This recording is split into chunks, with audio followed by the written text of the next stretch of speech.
Hello, everybody, and thank you for tuning in to the Liberty Report. With us today, we have Daniel McAdams, our co-host. Daniel, good to see you today. Good morning, Dr. Paul. How are you this morning? Very good, and we have a very special guest today. Indeed, yes. And I'm looking forward to this. Very appropriate, yeah. because he probably knows everything what's going to happen now since there's been an election. But smart people. The name of our guest is well known from our viewers, and that's Doug Macgregor. Yeah. And we consider him an expert on foreign policy and national security and defense. And that's saying a lot because we have a lot of so-called experts, and they've been around a long time, and I've run into them for most of my life, thinking about it. But Doug is something special, and Doug, I want to welcome you to the program. Thank you very much for coming on. Oh, thank you. Happy to be here. Good. And you've worked hard on trying to develop a strategy and change things, in a reasonable way where you have a goal, is the way I understand it. And the goal should conform with a goal for peace and also with consideration of what the Constitution is all about, and not runaway spending, not runaway intervention, and all these things. So we're delighted to have you on here, and tell us a little bit more about some of the strategies you've been working on, because of course you talked about that 4 years ago and further behind. But hopefully we get a lot more attention this go around with the new administration. Doug? Oh, sure. A few months ago, actually before the election, RFK Jr.'s supporters, his original campaign PAC, asked me to put together a paper on taming the warfare state. What can we do? This is a juncture in time where we have the opportunity to do new things. And so I put this together. It turned out it started off to be a relatively short read, and it grew and grew like Topsy, and it's a very long paper. But the argument is fairly straightforward, and it's one that you're familiar with, Doctor, and I think Dan is too. Is first and foremost, with this new administration, we need a new strategy, a new military strategy that connects ends and means and also recognizes that the world has changed. And so I outline a new strategy, and it's an America First strategy. It says we defend America. We're back to hemispheric defense. We reorient our thinking to defense. We've been in the business of offensive operations and interventions all over the world, and we have built this giant hegemonic military structure with 44 four-star generals and admirals to manage this force of 1.18 million people and effectively stand ready to meddle in other people's affairs all over the world. And we all agreed, at least RFK Jr. and his staff agreed, this has got to stop. So what I do in the paper is I say you got to do two things. You have to have a new strategy that it is absolutely America First strategy, and then it acknowledges that we need a no first use strategy on the nuclear level. And instead of building and building and building wasteful expenditures on things we'll probably never use, we need to figure out just what it is we do need to defend ourselves as opposed to invade someone else's country. And then, of course, the question is, what do you do about all these senior officers who've grown up in this imperial environment? Because that's really what we're talking about, an empire. And the answer to that is that you alter the structure.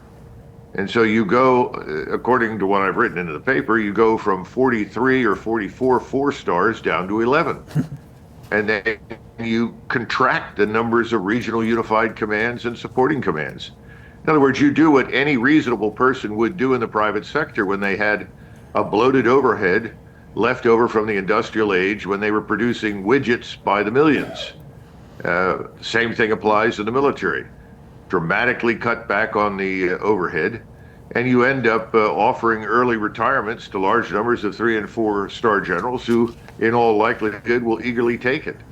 And then you begin fashioning a new structure with this new strategy that is not designed to wage offensive warfare. It's designed to defend the United States, its people, and its interests. Very good. Dan? Yeah, do we have that JPEG? We can put it up because I think, if I'm not mistaken, we're the first to publish it in public. And that is on the Ron Paul Institute website. We put it up this morning. I don't know, do we have that JPEG we can throw up so people can go to ronpaulinstitute.org? Do we have that back there? I do not not see the JPEG. Okay, we don't have it, but we'll send it over here. But anyway, it's a fascinating article. I read it again this morning. It's called "Navigating the Fiscal Storm: A New Course for U.S. National Defense." And there's a lot in there, Doug. I mean, it is heavy duty. Neither Dr. Paul nor I are experts in military strategy. That's why so many people need to rely on you. But what I really like about it in the beginning is your discussion of the need to change the mission. So it almost seems from reading it, change the mission and then everything else will follow logically from that. And that seems so important that is missing in so much discussion of how to reform the military. I mean, I've been wondering when we were going to hear about a new national military strategy, and thus far all we've heard is that the agenda is to unconditionally support Israel in its war for regional supremacy, the Greater Israel Project, and we're prepared to take on anybody and everybody that is opposed to Israel. We've talked about peace in Ukraine, but then we attach all sorts of conditions to it at a point in time where the war is effectively over, the Russians have won, they'll continue to advance until they're tired of doing so. And instead of recognizing Russia's legitimate security interests and also acknowledging the fact that, frankly, strategically, Eastern Ukraine has never been an issue for us and will never be in the future, likely, we continue to say, oh, well, we'll have to have a conflict freeze along contact lines. Well, that's what was done under the Minsk Accords, and the Russians are completely disinterested in that. What they want and what we should want is a neutral Ukraine, whatever that remaining Ukraine turns out to be. And tragically, that state's down to about 18 million from almost 40 million. And this war has utterly and completely destroyed the country. And I don't know how it will be rebuilt. I'm sure Larry Fink at Blackwater has some ideas, but I wonder what Europeans think. You know, Doug, looking at what came about in Ukraine, and we know there's a war going on and people are dying and all the problems, and it might go for years. Just think of what happened in Afghanistan. But I always say, let's stop it. And you're talking about strategy, and I think your goals are the same as ours. Is why do we get involved with it? It's a lot harder getting out once you get involved, and all the special interests, come out of the woodwork. But I think that the whole thing about starting these wars, how does I argued and hid behind what I thought was proper when we were going to war in the Middle East. This is a war, isn't it? Oh no, this isn't a war. And Truman said it's a police action, all this stuff. So I think definitions and words are so important. And what is it? When does it become a war? When does the Constitution apply to not fighting a war? Because we're not supposed to have a war without a lot more permission from the people and from the Congress. Well, we have two problems, as you know, Dr. Paul. One is that we have a population of people who, frankly speaking, pay no attention to what happens beyond America's borders. And that's not surprising. As a Spanish general staff officer told me many years ago when I was at Supreme Headquarters Allied Powers Europe, he said, America is not a country, it's a planet. Well, that's not far from the truth. We tend to live on our own planet, and what has happened is a minority of activist persons with powerful financial backers have managed to get control of the apparatus that shapes foreign and defense policy. The government, for all intents and purposes, has been hijacked. And they have an agenda that is completely divorced from the interests of the American people. The American people, as you know, Dr. Paul, have never really been interested in fighting anywhere outside of the United States. They've always been quite willing to defend our borders, defend the country, and fight someone who was trying to invade us. But there's no interest in traveling overseas and imposing new regimes on people we don't even know. That's utterly, completely false. But this is what we've been doing. Now we want to stop. And I think the people that voted for President Trump wanted to stop. I think he said on more than one occasion, World War III is not going to be begun under my watch. I hope it's not going to be begun under his watch, but right now that looks like we're headed on a path to something very much like that. when these wars get started, and I call them wars because they are, I always assume that it'll come to an end for some financial reasons. And sometimes the people at home get disgusted, like they are getting right now. Why are we spending money in Ukraine and people are needing help here at home? And in Vietnam, I was in the service for 5 years in the 60s, and that tragedy had a big impact on me. So, but Vietnam stopped when the people started demonstrating and going to their Congress. But once again, the point I make there is, why do we have to wait that long? And we have to be more as precise as we can about the sending out of the troops. But what happens, you describe, in the background how these things really get started. Some people who have more power and common sense than they should, but they're the ones who, they set it up, and then it has to be financed. But the Congress then, in essence, does sort of goes along. And that was one of the arguments against me when I said, don't declare war and this sort of thing. And they say, it's a declaration of war as long as the Congress sends the money. And I guess in a way there's some truth to that. What do you think about that? No, I think that's the mentality. And when I talk to people now, I had someone call me the other day a retired four-star who seemed to think I was going to be on the Trump team and might be Secretary of Defense. And I told him, no, that's not going to happen. Didn't bother to go into any discussion as to why. But then he said, well, when you get in there, we have to double the defense budget. This is a historic turning point in the history of the world. Trump is a world historical figure. He can win all these wars in the Middle East. He can have a grand bargain with Russia, on and on. It's just fantasy land. There's no understanding that the world has changed. And Americans, Dr. Paul, I do think are beginning to pay more attention. But unfortunately, as long as the printing press runs off new dollars, and we have what is effectively a shrinking volunteer force, as we call it, because it's not truly professional in the sense of a profession, and Americans are not dying in great numbers, no one will pay attention. Now, if we get into this war with Iran, which I think is just about inevitable at this point, that will draw us into conflict with Russia. All the states and countries in the Middle East, they've all coalesced into a united front against Israel. So we'll be fighting them as well as Russia, and potentially the Chinese will come in simply because they want to keep the Straits of Hormuz open, because they depend very heavily on the oil and natural gas. So the bottom line is, then people may pay attention because we may take losses. In fact, I predict that we will. And this is not going to be some, hapless group of Arabs in the middle of the desert without air defense, without an army, without anything. We're now talking about Iran, which is a country of almost 100 million, a major power.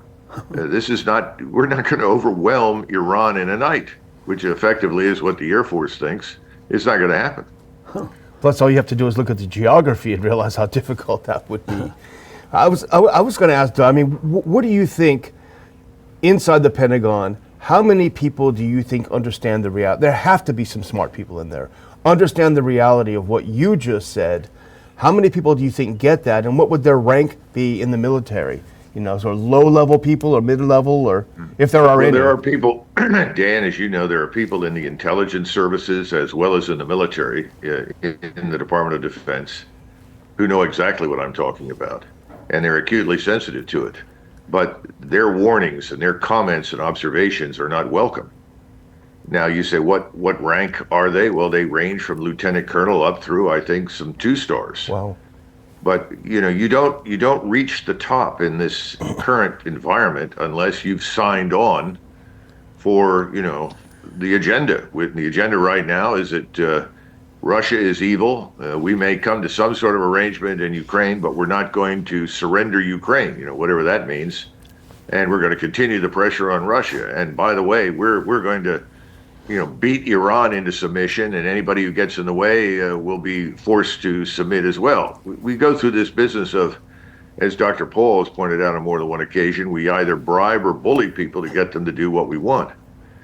But they're there, but they're not going to be heard. So it doesn't make any difference what they think or what they argue for. But look, we don't have the capacity right now to fight a major regional war anywhere. That's the truth. we've got this thing we call the U.S. Army strung up along the borders of Lithuania, Latvia, Estonia, Poland, down to Romania. It's absurd.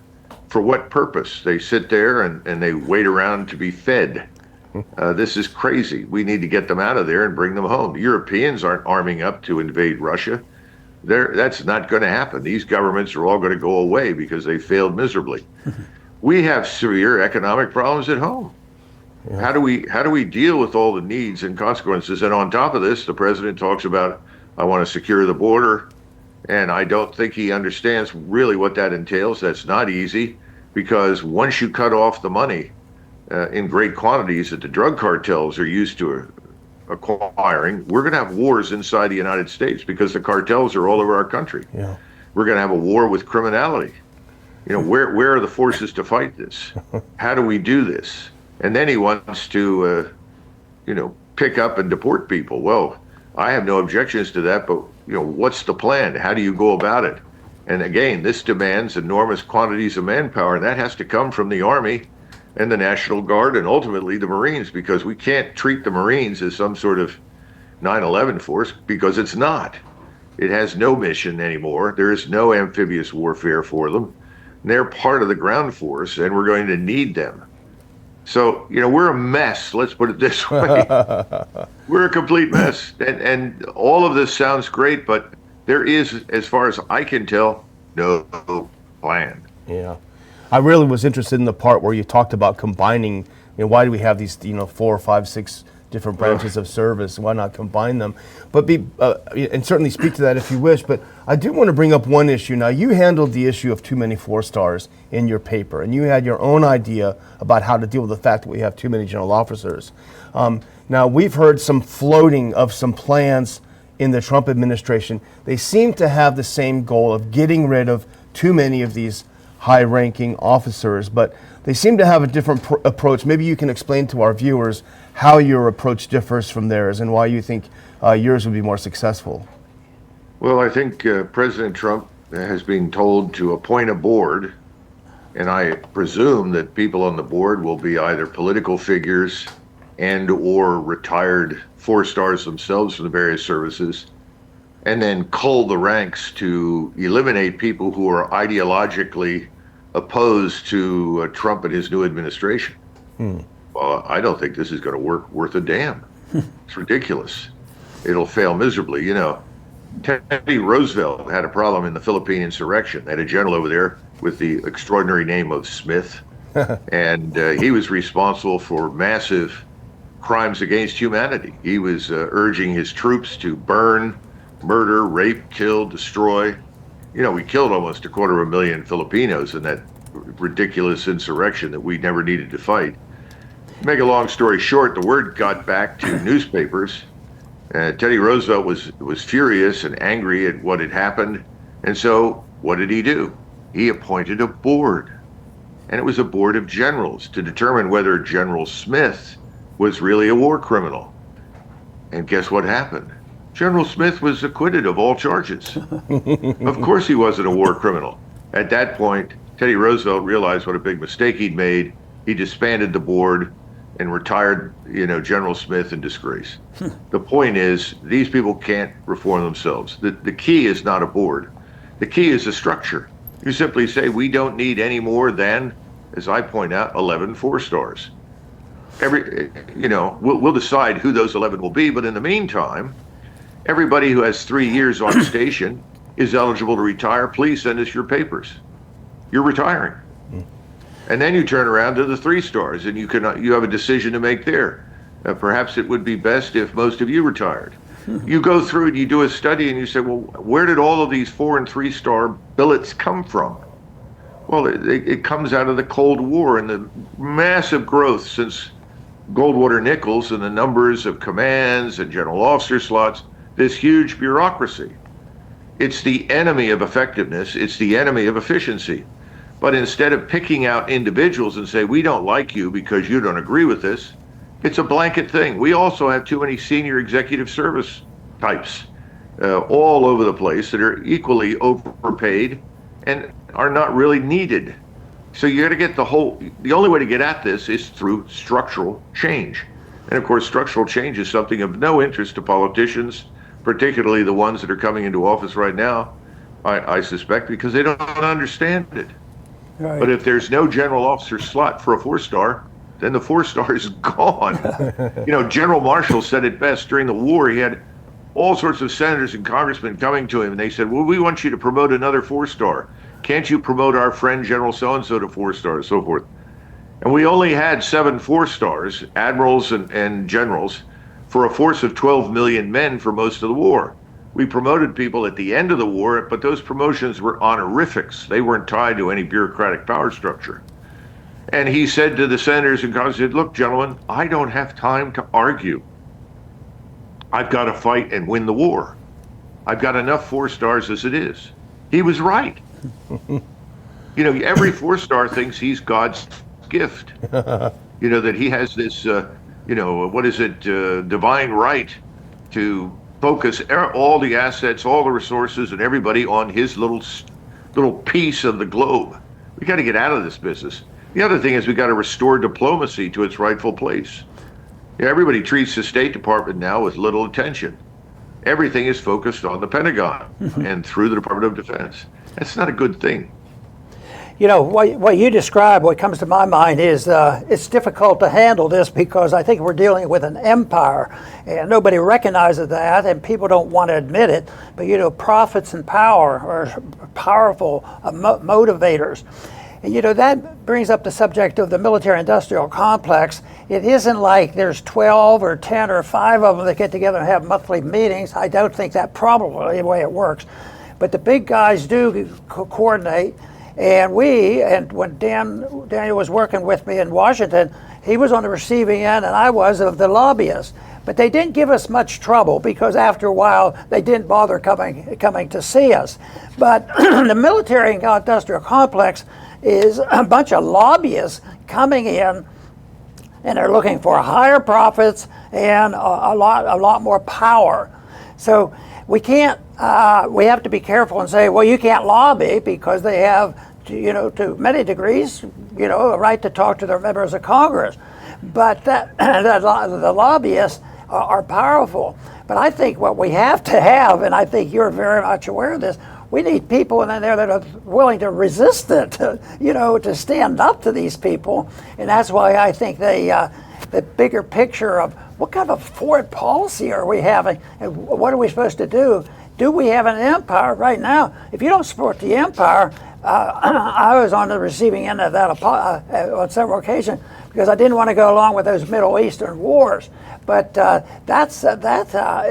there's too many people who picture this as very, very necessary, and I think this super patriotism that if you don't do exactly what it is, then you don't support the troops. That to me was very frustrating. I don't know what you have to say about that. Yeah, well, listen, you're right.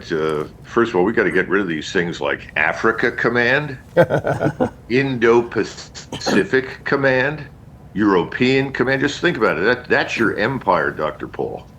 Those things need to go away, and you end up with 4 regional unified commands that are focused on defending the United States and North America. One for the North, one for the South, one for the East, and one for the West. That's it. And we can handle ourselves that way. So again, structure is the answer. You kill this monstrous structure that has no value. You reminded me of something else. I grew up during the Vietnam War, and of course you were in it in the sense that you were on active duty briefly with the Air Force, as I recall. And my grandfather had fought in the First World War. And he was one of these people that went from private to second lieutenant in 6 months. You know how bad things were. We had no real military at that time. But he came back from it convinced it had been a terrible mistake, that we never needed to fight it. And so every time my mother would say, well, we have to support the troops in Vietnam, he would say, if you support the troops, bring them home. There you go. That's the answer. Yeah. Daniel? I did have one question, but I just wanted to go back to one point you made because I think it needs remarked upon, which was a great point, which is that you said that most of these people in these positions don't really know very much about the world outside the United States. And I think that's true of most Americans as well. And you referenced specifically Israel and Ukraine. And I think that's such a good point because we get, it seems to me at least, and it's driven by, DC and special interests, what have you, but we seem to adopt a country. We've adopted Israel, and we're going to do everything we can according to what we think they need. The same is true with Ukraine. But look what's happened to these countries that they've adopted. They're in shambles. We can talk about the Israeli economy is a disaster. They're losing troops hand over foot. They're in a terrible situation. They're surrounded by people that hate their guts now, way worse than before.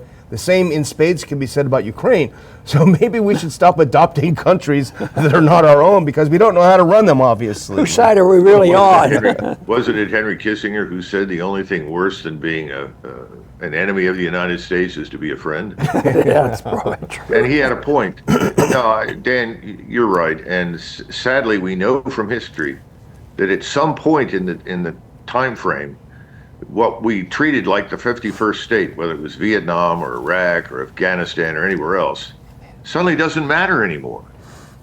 And the truth is, it never did. This is the stupidity of arguing about Taiwan. Who in their right mind wants to travel 6,000 miles to defend this island that is right off the coast of China that has immense strategic importance to China, just as we pay attention to what happens in Cuba? I mean, it's just absurd. We don't want to go to war with somebody over an island. That's their business and other people that live in the region. We're unwilling to let it alone. We forget that before we were around for several thousand years, the world got along pretty well without us. For sure. I did want to go into the weeds a little bit more, pardon me, because I think there's one part of it that was really quite interesting, and it addresses a problem that we have, I think, at least to me, in a very unique way. You addressed the problem we have of recruitment and force retention in the military, and I think you have some interesting solutions. We're getting a little close to our time, but if you could maybe tell our audience a couple of those ideas you've had, because I think they're excellent. Well, one of them, of course, I think we need to regionally recruit. We need a stationing plan. We need to bring most of our troops back to the United States. And then people can operate around and live around garrisons. These garrisons become home bases. So wherever they go for training or deployment, they know they're always going to come back to the same place. And you're not moving tens of thousands of people every day. Another example is the Marines guarding embassies. There are about 32 to 33,000 Marines in transit all the time, moving to and from embassies. These are young men, for the most part, 18, 19, 20 years of age. They're infantrymen. They belong in infantry formations. And today we have to have specialists with specialized technology to defend the embassies that we have.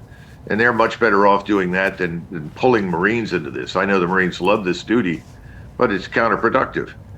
When we recruit, we need to recruit people based on a standard.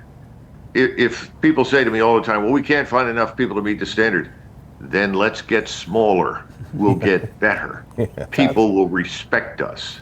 That's number one. Number two, for every 3 years of honorable service, whether you stay for 3 years, 9 years, 21 years, 33 years, whatever it turns out to be, for every 3 years of honorable service, you get 1 year tax-free, federal and state. Wow. That's important. Then suddenly people that are actually ambitious, that want to build their own businesses, they want to start a new life, they say, listen, I'm going to serve in the armed forces for 3 years or 6 years. That gives me 1 or 2 years of, no taxes where I can build up my business and be very successful. I mean, we want people like that. We don't expect everyone to stay forever. The second thing is we need to also think carefully about the composition. Let's think carefully about who we want in the force to do what. We're dealing with an old World War II dinosaur. It doesn't make any sense. It hasn't made sense for years. So we need a new way to recruit and organize. People talk about, well, we need more women. To do what? We've got a lot of women right now. They have huge problems, medical problems, deployment problems. But there are things that women are ideally suited to do. Right now, you could put women to run all of the unmanned aerial vehicles all over the place. They're brilliant pilots. They're better as pilots, by the way, for physiological reasons than men are. So What's wrong with that? But don't force them into combat roles where they're a drag, a burden on the unit. They can't keep up. And there's no reason why they should be compelled to keep up. In other words, let's be smart about what we're doing, and we're not. So those are the kinds of things that we need to think about. And then you have the service academies, and Lord knows I love Virginia Military Institute and West Point, but these places have changed dramatically. Today, West Point is just a place where boys and girls wear uniforms and go to class. You know, do we really want these 19th or 18th century cadet schools to turn out officers anymore? Don't we want to re-examine how we train, educate, organize, develop officers? Nobody wants to go there. I think it's time to do that. There are a lot of questions about education right now, as you know, Dr. Paul. I think I've heard you speak about it. What does the 4-year education give you now? Is that really what we want to do in the future with service academies?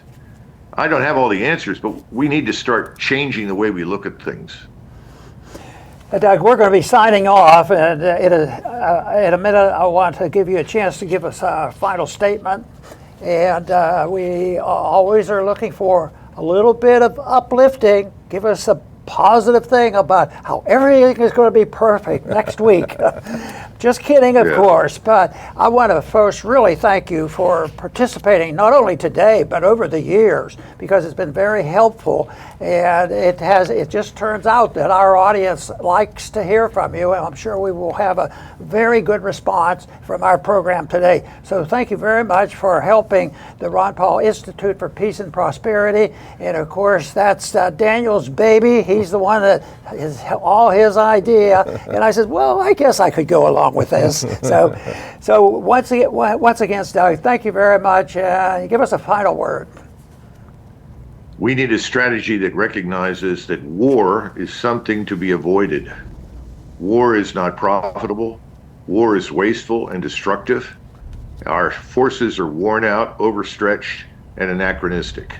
So let's cut the war business and understand that prosperity, economic prosperity, and a healthy society are the foundation of our real power in this country.